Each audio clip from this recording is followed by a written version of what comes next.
সেক্টরে তার 4G পরিষেবা নিয়ে আসে, তারপর থেকে সমস্ত টেলিকম প্রোভাইডারদের যে অস্তিত্ব সেটা আস্তে আস্তে বিপন্ন হতে যাচ্ছিল এবং এরই মধ্যে কিছু কিছু প্রোভাইডার তার বিজনেস গুটিয়ে নিয়েছে অথবা অন্য কোনো প্রোভাইডারের সঙ্গে মার্জ করতে বাধ্য হয়েছে।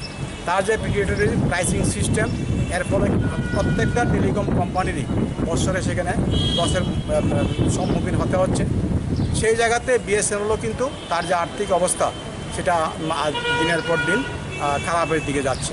তো এই পরিস্থিতি উত্তরণের জন্য এই মুহূর্তে আমাদের যেটা অত্যন্ত প্রয়োজনীয় ইস্যু সেটা হলো 4G স্পেকট্রাম।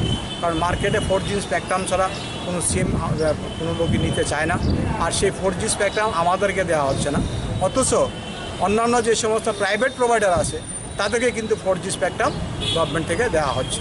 আমরা বারবার বলছি যে কর্মচারীদের সাজেশন সেটাকে মাথায় রেখে 4G স্পেকট্রাম দেওয়া হোক এবং বিএসএনএল কর্মচারীদের পেনশন কন্ট্রিবিউশনের নামে যে অর্থ প্রতি মাসে কাটা হচ্ছে, বৎসরে দেখা গেছে কি হিসাব করে একজ্যাক্ট তার যে বেসিক পে সেই অনুসারে যে কাটা হয়, তাহলে আমরা অন্তত 5 থেকে 600 কোটি টাকা গভর্নমেন্টের কাছে আমরা প্রত্যেক বছর পাওনা।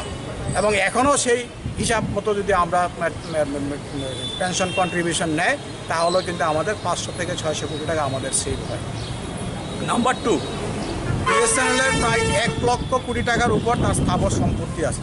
সেই সম্পত্তিগুলি যদি আমরা বিভিন্ন জায়গায় ভাড়া কাটিয়ে বা কোনো কিছু করি বা ব্যাংকের কাছে মর্গেজ দিয়ে আমরা লোন নেই, তাহলেও কিন্তু আমাদের বিএসএনএলের আর্থিক বর্তমান যে পরিস্থিতি সেটা থেকে উত্তরণের একটা রাস্তা তৈরি হয়। এবং এই যে স্থাবর সম্পত্তি বিল্ডিং বা ল্যান্ড সেইগুলো যদি আমরা ভাড়া কাটিয়ে তাহলে দেখা গেছে কি বছরে প্রায় 10,000 থেকে 12,000 কোটি টাকা আমাদের আর্নিং হয়। কিন্তু গভর্নমেন্ট এই আমাদের জায়গাগুলো আমাদেরকে দিতে অনীহা প্রকাশ করছে। যদিও 1/10/2000 যে এগ্রিমেন্ট হয়েছিল সেই এগ্রিমেন্টে কিন্তু বলা হয়েছিল যে বিএসএনএলের সমস্ত দায় দায়িত্ব আর ডিপার্টমেন্ট অফ টেলিকমের সমস্ত দায় দায়িত্ব বিএসএনএলকে পালন করতে হবে এবং ডিপার্টমেন্ট অফ টেলিকমের যত স্থাবর অস্থাবর সম্পত্তি আছে সবগুলো বিএসএনএলকে হস্তান্তরিত করা হবে। আজকে 18 বছর পেরিয়ে গেল, তারপরেও কিন্তু সেই সম্পত্তিগুলো বিএসএনএল নামে হস্তান্তরিত